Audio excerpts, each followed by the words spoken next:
Hey everybody, and welcome to the didactic portion of session 14 for your lecture courses. It is for complete denture relines and rebases, and then we're also going to cover a separate topic of immediate denture and surgical templates as well. So the course is Dentures II, and this is for New York City College of Technology. My name is Professor Oscar Galvis, so let's begin.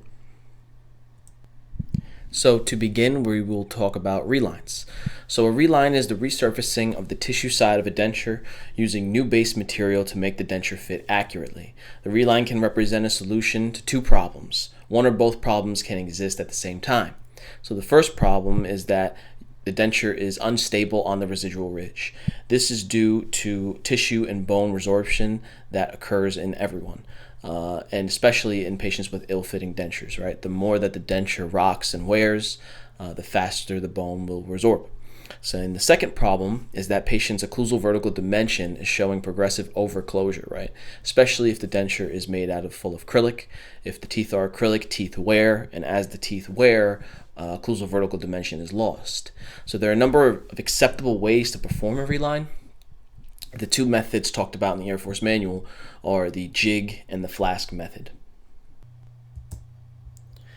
So before we talk about the laboratory procedures, it's important for us to understand what happens in a clinical environment.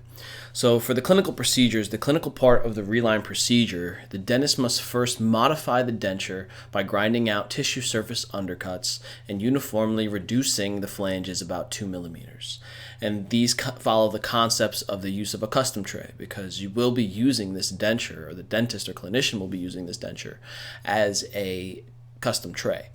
So with that, it needs space for uniform thickness of impression material, and it also needs space for the borders to be properly captured in the impression. When the impression is taken, the patients will hold their teeth into centric occlusion, and whether it be a complete set of dentures or just a singular denture opposing natural dentition, usually at this point in time, teeth have already worn into each other. There is a comfortable position. So remember that the intaglio surface of the denture has been reamed out. So what does that mean? When you seat the denture into the mouth with no borders and a grinded intaglio surface, it no longer has a proper seat. So the only way to verify position is now with the use of occlusion, because the occlusion has been verified and comfortable to the patient. So that is why you have them closed down during the reline impression. So the combined denture impression and jaw relationship record is then delivered to the dental laboratory. Now, it is not always common that you would need to articulate. Usually you do not articulate relines unless dictated by the dentist. Once again, the occlusion has already been verified and patient has been wearing them. The only thing we're doing is resurfacing the intaglio or tissue bearing surface of the denture. On the bottom here and throughout the presentation, you will see glimpses of an instructional video. The full video is available to you in your laboratory session or on the YouTube channel, which focuses on step-by-step procedures of reline and rebase, and also immediate denture surgical templates. Those cover step-by-step procedures, while this lecture will cover more of the didactic setting of these procedures and the theory of why we do what we do. Okay, so of course initially we receive the reline impression. It must be a disinfected, bead box and poured. Remember why we bead box and pour is so that we have uniform model thickness on its base, and that we also have land areas to the model. Once we allow the lab stone to set, the wax can be removed from the model, and then it must be trimmed.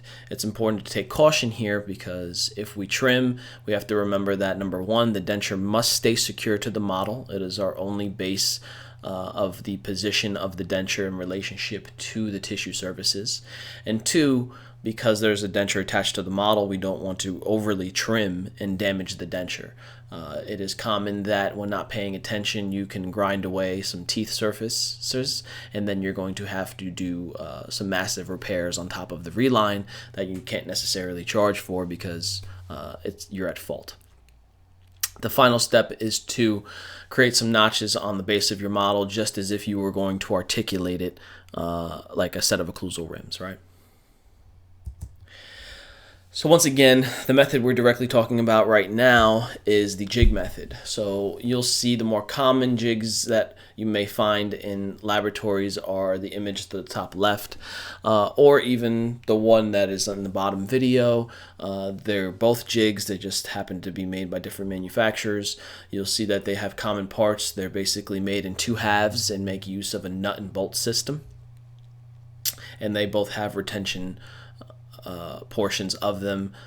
In the circular jig in the video, you see them as circles in a triangular formation, and in the jig in the top left image, you see them as one larger hole that kind of has a bevel around the margin of the retention hole. So then we have our jig assembly and our ability to reline a mandibular denture and how we use this jig with a mandibular denture. So according to the Air Force, you start by shaping a dental stone patty on the bottom half of the jig. Mind you, the image here is backwards, where the denture inside of this jig is described to be upside down by the Air Force. I'm a firm believer that either path you take, you will end up with similar results. So I don't believe that that image is incorrect. The Air Force just describes to perform these procedures in a specific way. So the Air Force says that you would start by using dental stone, and the dental stone patty is applied to the bottom half of the jig. In the image, they're using plaster, but the same concepts still apply. Gently press the occlusal surfaces and incisal edges into the mix. You'll see a sample of this in some future slides. You do not want to sink the denture past the greatest diameter of the teeth, and you want to get a decent imprint of the occlusal surfaces and incisal edges after the stone sets. Then you're going to assemble the jig. Tighten the lock nuts and make certain the shoulders of the upper half fit flush on the metal posts, and make sure the denture teeth are perfectly seated in the index. Okay, you can then remove the upper half of the jig to attach the cast to the jig. Basically, it's like an articulation, right? So you can put plaster on the inside of the notches and then place the top half of the jig, and then make sure that the plaster encapsulates the retentive portion of the top half of the lid. Okay, we'll see videos on this in a little bit. Maxillary denture, this is missing from the instructional videos, something that the Air Force recommends that you do. So the maxillary can have some slightly different treatment. One of the things that you want to make sure that the vault of the denture is supported against the forces that are generated during the packing phase of the reline procedure. So the worry of the Air Force is that since you have a solid acrylic denture and it's going to undergo pressure, they want to make sure that the pressure does not fracture the denture or cause it to move or break, right?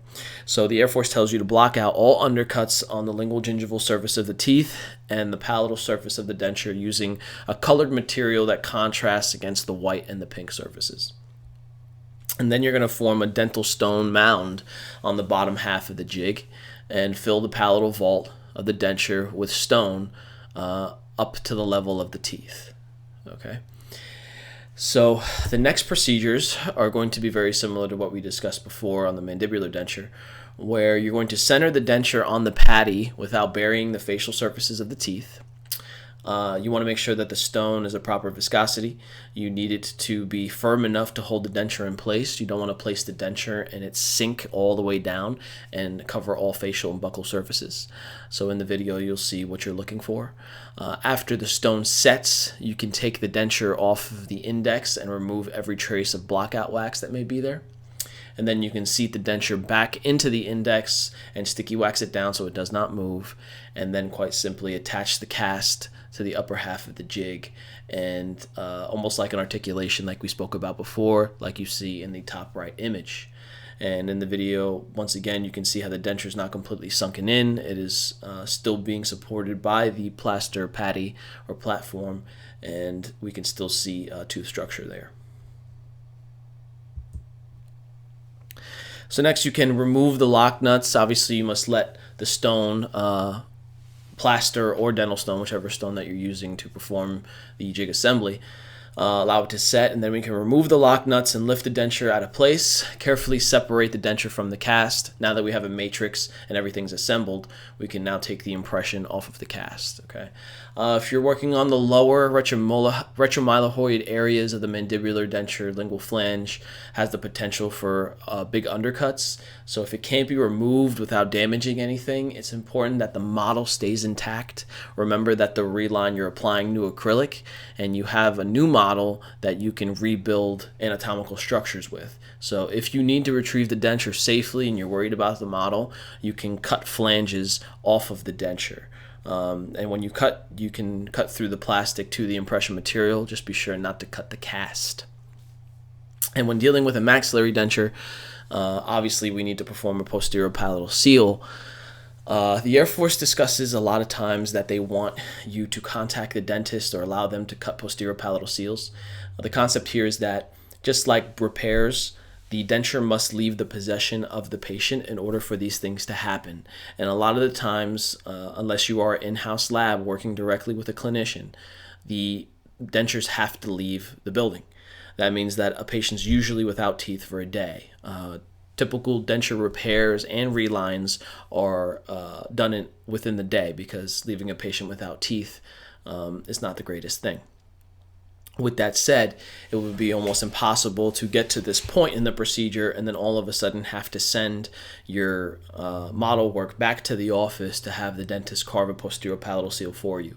A lot of these responsibilities that the Air Force may state are actually things that you will be expected to do in the absence of having a dentist or clinician available to you. Next, you can soak the cast in lukewarm SDS for 5 minutes, flush the cast with hot water, and of course, this model is going to be receiving new acrylic, so it does need tinfoil substitute as the separating medium. The other concept is to grind out the impression material from the denture.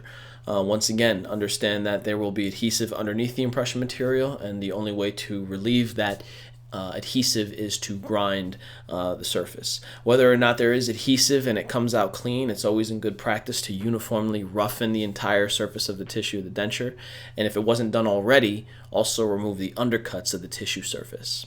But that should have been done by the dentist before the impression was taken in order to take a proper impression. So the reason why you want to roughen the surfaces is that it improves the bond between the denture base and the new resin. Right.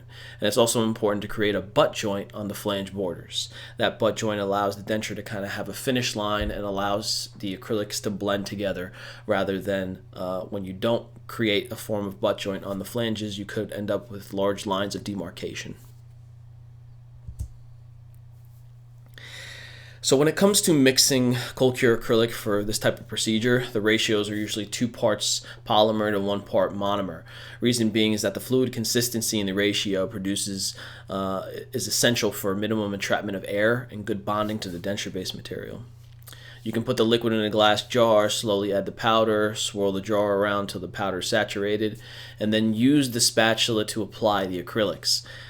You can wait till the acrylic reaches a good viscosity, and you can start to apply it to the intaglio surface of the denture.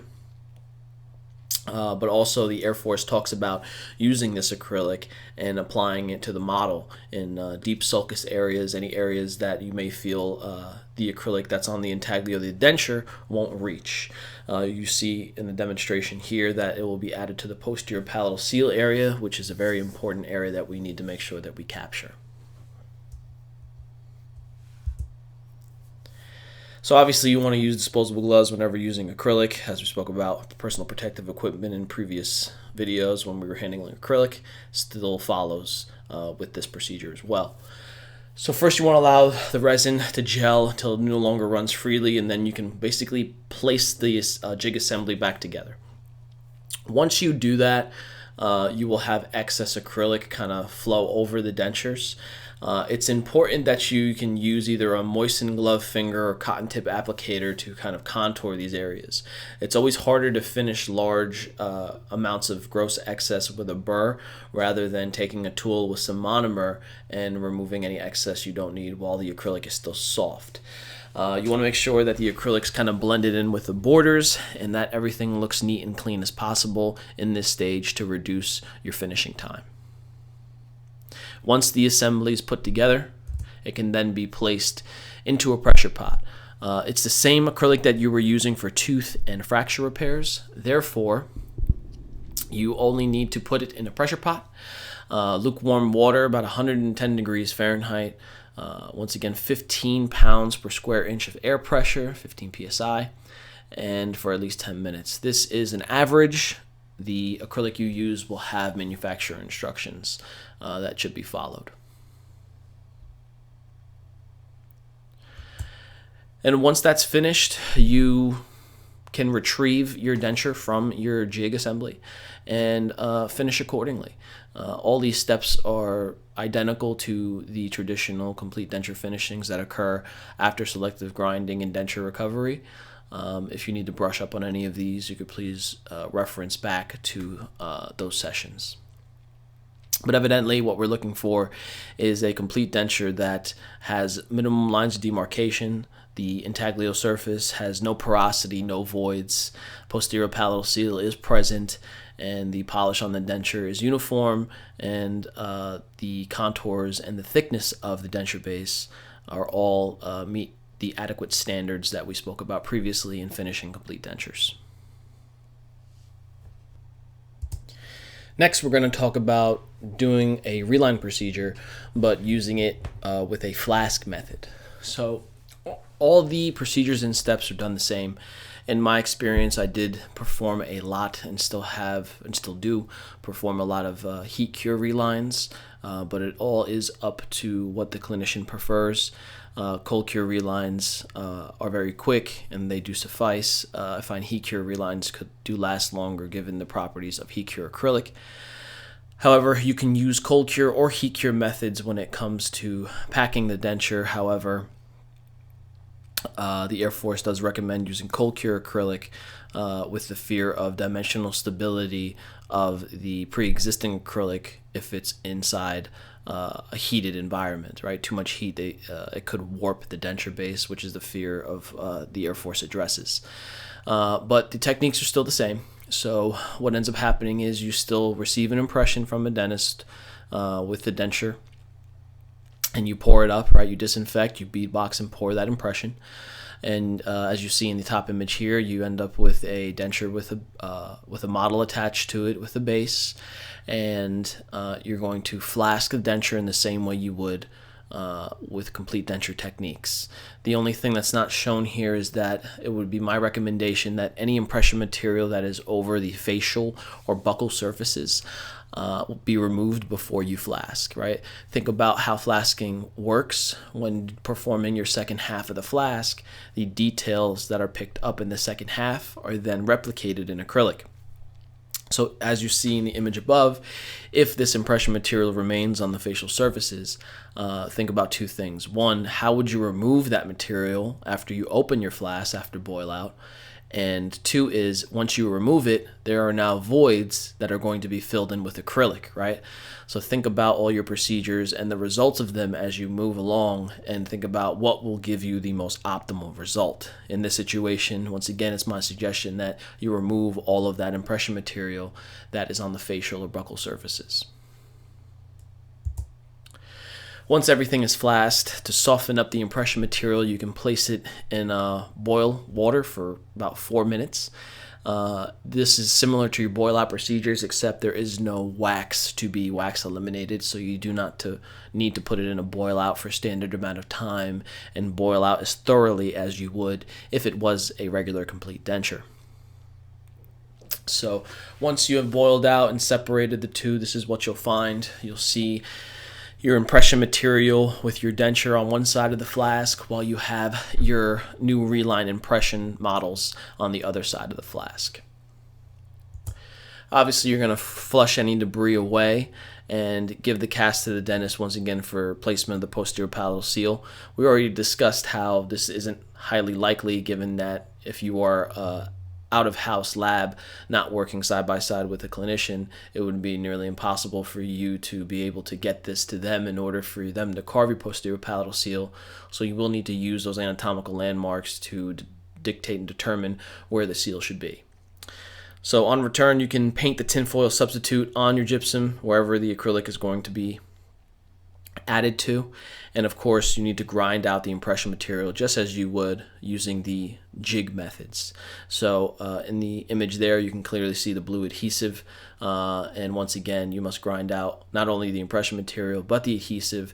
And at this time, as you're doing so, you're also roughening the surface as suggested with the jig method. It still holds the same in the Flask method. So using self-cure resins as the reline material, with its use, there is less danger, like we spoke about, of warping the denture base during polymerization.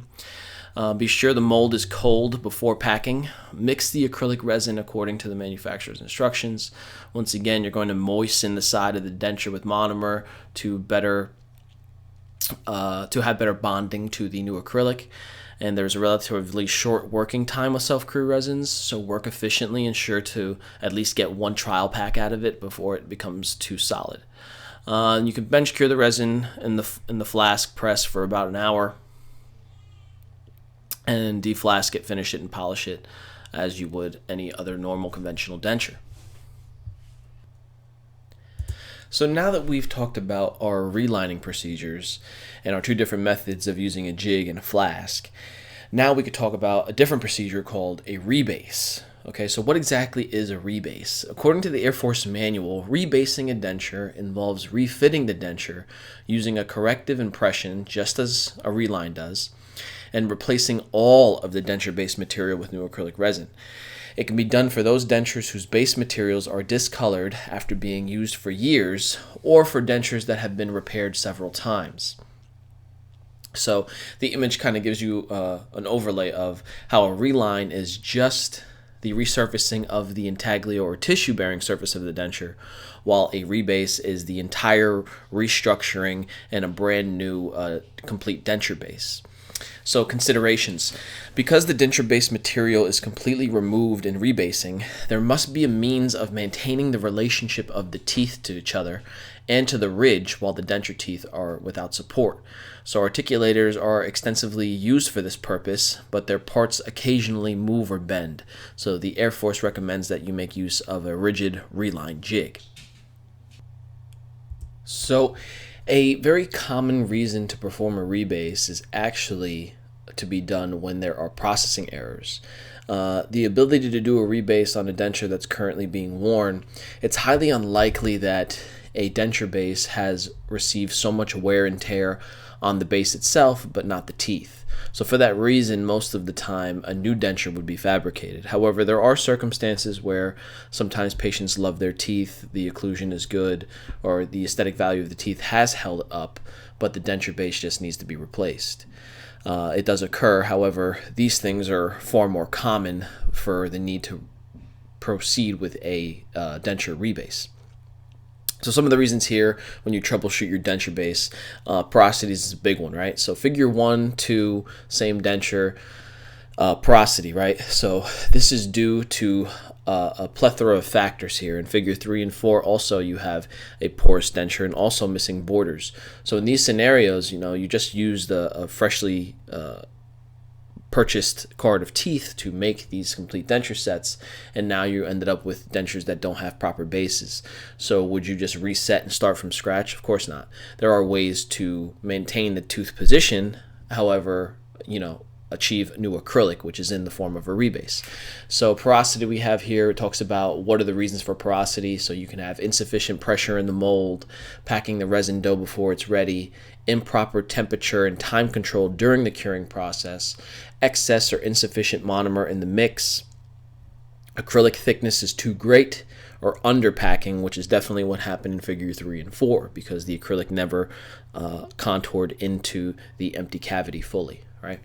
Then you have grainy appearance of resin that can be done can be a result of using insufficient monomer to wet all the powder, letting a packed case stand for too long of a period before polymerizing it or curing it. Crays or check lines is from the probable cause of maybe plastic to come into contact with highly volatile acetone or chloroform. And then you have denture-based streaks, which is most commonly from dirt and oils from bare hands, failure to mix or stir the monomer polymer together thoroughly, maybe too much monomer, flaking tinfoil substitute can get inside of the acrylic, dry crusts of resin somehow becoming incorporated into the mix, or maybe poor characterized denture base. So rebasing is not done frequently because, once again, acrylic teeth in the most old dentures show advanced wear at this stage and are not serviceable. However, rebasing an old denture is a great deal quicker than making a new one. So rebasing is the treatment of choice when time is a factor or when the teeth are still in a good condition. A rebased denture serves as the perfect temporary prosthesis while making a new denture. So what are the procedures for a rebase? Well, in the beginning, they all are very, very similar. So the clinical procedures are almost identical to reline impression, and then your cast fabrication and the mounting of your jig assembly are identical. It only differs in the portion of when it becomes time that your jig assembly has been created and assembled. Now we have to worry about separating the denture base, getting rid of it, but still allowing the teeth to remain in their proper positioning, right? So if you had a porcelain tooth denture that you were performing a rebase on, you can apply some heat to the adjacent acrylic resin slowly with an alcohol torch. Be careful because rapid heat can cause the porcelain teeth to crack. And as you do that, the acrylic can kind of pop off of the porcelain teeth, and they're able to stay within their positions and their matrix within the jig assembly. Now, if you have plastic teeth, obviously the acrylic teeth have bonded to the acrylic base, so you cannot use heat because then the teeth would burn as well. So what happens here is, because there would be too difficult for the teeth to separate individually from the denture, the Air Force talks about sectioning the teeth into sections. So you would have your anterior 6 teeth, and then your right posterior teeth, and your left posterior teeth. And you can section those with burrs and discs, and you can leave them connected so that you have a little more ease when we're trying to retrieve the teeth from the denture base. And as they are in segments, you can plug them back into the matrices, or the matrix that has been made in your jig assembly. Right.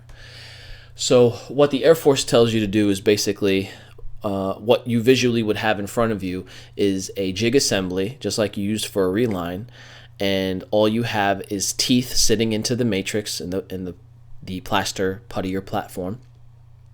And then on the maxillary, you just have a floating model. So there's a lot of space between the two, right? But the space is held up by the two halves of the jig. So your restorative space is equal to what it was before when the impression was there and the denture base was there. So now all we have to do is create a denture, right? The teeth are locked in position. So the Air Force basically tells you to roll base plate wax and then attach the teeth to wax and re-wax an entire denture. So what you would have now is a wax denture with the teeth attached inside of the jig.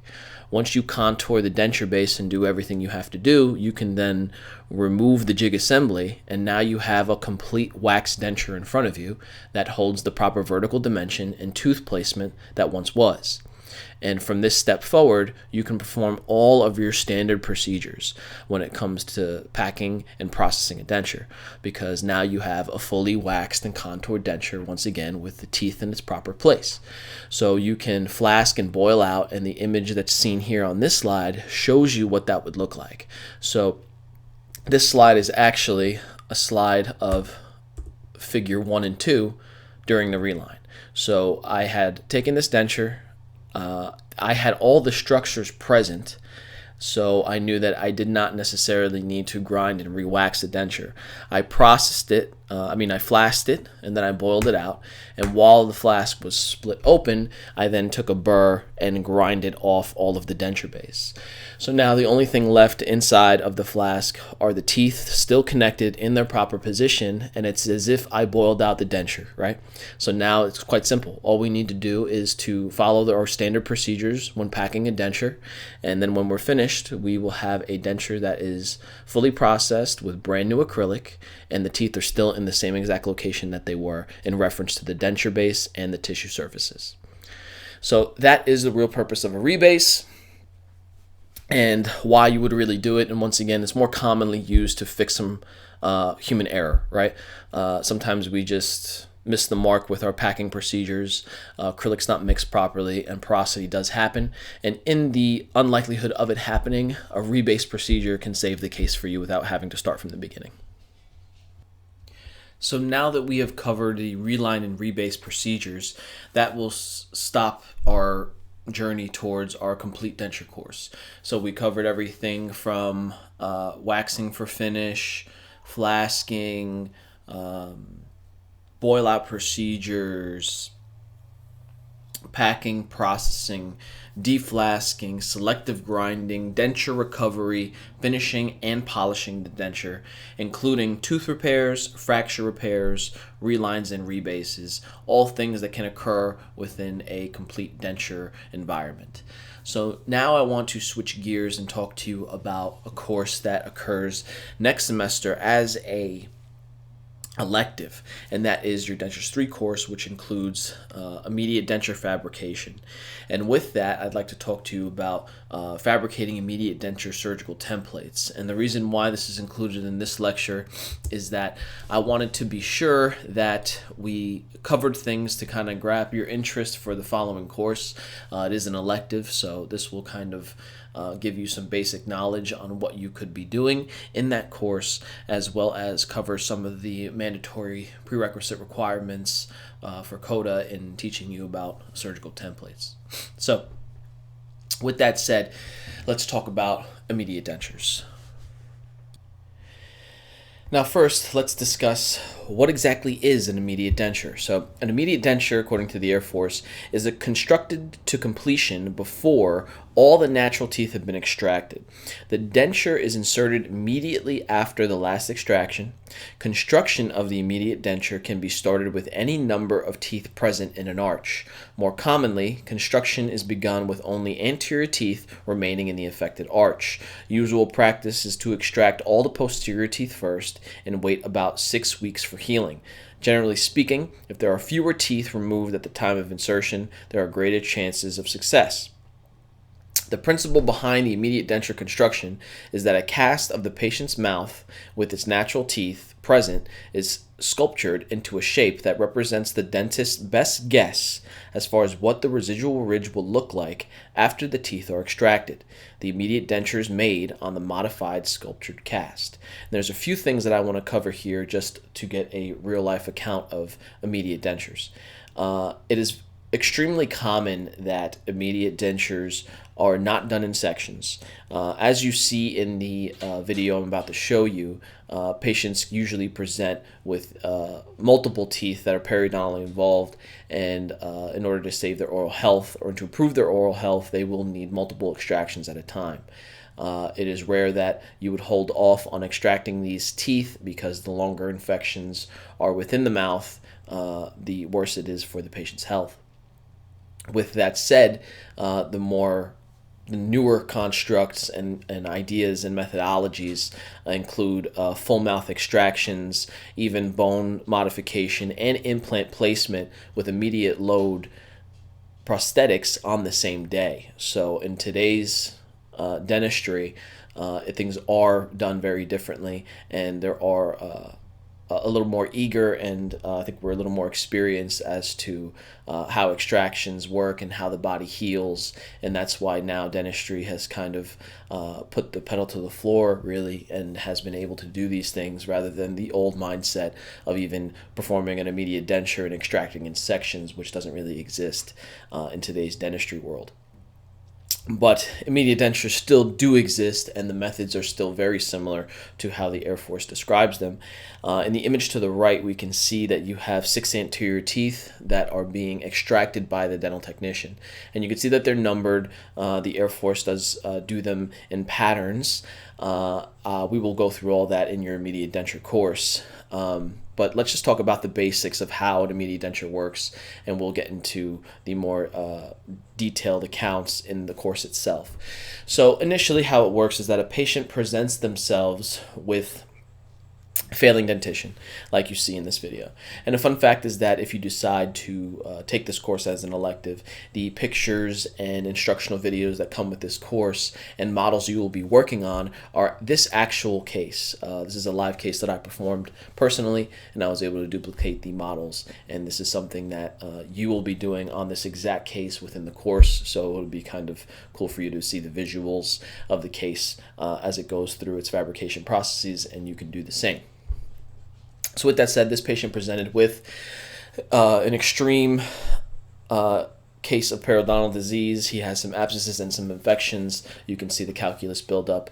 None of these teeth are salvageable. If any, it's not worth it in this scenario to save 1 to 2 teeth. We could probably do him a disservice by doing that. So initially, the decision of the dentist was that the teeth would be extracted and then immediate denture to be fabricated. So what happens in this scenario here is that the dentist would take an impression with alginate impression material. Custom tray impression does not occur on an immediate denture. We'll get into that within the course. So the initial impression is taken with alginate and sent to the lab with bite registrations. So we pour those models and we articulate given the registrations from the clinician. Now, with that said, now what has to happen is that in order to fabricate a denture, the teeth cannot be there.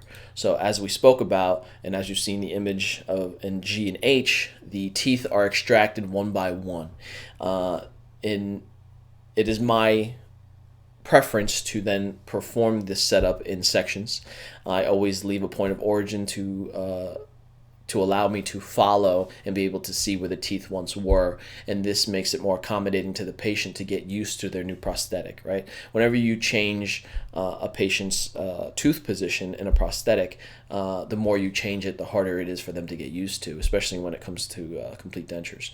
So we really try to follow initially the residual ridge and kind of where their teeth possibly could have been before. So as we set and extract those teeth, we want to be able to create a new set of complete dentures, right? So as I set one half of the mouth, I then continue to finish setting the rest. And then once the teeth are set, it becomes a standard complete denture protocol where the denture must be fully waxed and contoured as normal. The case is then flasked, processed, and then finished and polished just as you would a complete denture set. The only difference being is that there are some minute differences that can occur during these stages. And one of the things that occurs is that, remember that basically the residual ridge is created. It's an estimate. It's a guess that is done by the clinician. So as we move forward, we got to think about how is this denture going to sit if we just made a guess as far as to what the residual ridge will look like post-extraction. So since the immediate denture is fabricated on a modified model of extracted teeth, the extractions form a new edentulous residual ridge. This new residual ridge is an educated guess made by the dentist. With the cast shaped arbitrarily, it is recommended to fabricate a surgical template over this cast. The surgical template will aid in contouring bone and tissue to fit the fabricated immediate denture. So you see that after the way that the Air Force tells you to extract the teeth, the model then, after boil-out procedures, is further adjusted. And at that point is when you would make a duplicate model, right? Because you don't have access to the residual ridge because, remember, you were setting these teeth as you're removing teeth. So you never actually have access to the full modified residual ridge until after you have boiled out the case in the flask. Once that residual ridge and modified cast is available to you, you can then take an alginate impression and make a duplicate model. On that duplicate model, you can then create your surgical guide. So there's two different ways the Air Force talks about when fabricating a surgical template. One is using a vacuum form machine. There is a step-by-step instructional video created by Professor Polanco on the YouTube channel and within your session. So I suggest that you take a look at that video for reference. And then you have the compression molded technique, which is, once again, taking the duplicate model you've created, taking an alginate impression of it, pouring it up. Now you have a duplicate cast. You can adapt 2 layers of pink base plate wax to that cast, almost like a base plate, as if you were forming, let's say, 2 sheets thickness of spacer for a custom tray. Very similar, except you do not use tissue stops. And just that 2 wax thickness, that base plate you have formed, you can then flask it and then press pack clear acrylic, and your result is as you see in figure 2.